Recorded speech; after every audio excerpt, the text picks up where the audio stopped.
Common Council approves loans for 2 large development projects tonight. This comes hours after local development leaders provided updates on the Green Bay Public Market and other big projects at the In Development Conference, presenting their work to the hundreds of developers in attendance. In the First Alert update, Drew Best attended the conference. In the Common Council meeting, he brings us the latest on the city's biggest developments. At Tuesday night's Common Council meeting, Mayor Eric Genrich expressed his belief in the public market development. A transformational project, I think, for On Broadway, and probably the most significant one that's occurred within the history of that district. The impact that it'll have on our downtown and economic activity region-wide, I think, is really significant. The Common Council approved loans for developments of the public market and the JBS neighborhood, totaling a combined $6.5 million.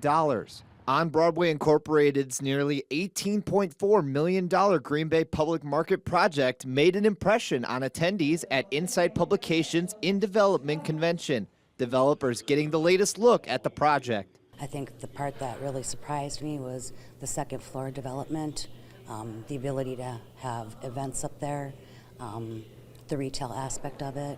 The Green Bay Public Market is just impressive in general. On Broadway Incorporated CEO Brian Johnson says the Green Bay Public Market received a lot of inspiration from Milwaukee's public market, which is also owned by a business improvement district in the 3rd Ward. The public market will make room for around 20 tenants to do business. Johnson says the market intends to host over 300 events a year. The JBS neighborhood, the rail yard, and the shipyard projects were all discussed at Tuesday's In Development Conference. The developments will provide several hundred housing units, new parks, and an entertainment development on the shipyard's container park. Housing is really bad around here as far as pricing goes and those types of things, so I think it's going to be very helpful for the community and the workforce. The projects have the goals of pulling Green Bay out of the food desert, creating housing growth, and bringing new attractions for the city.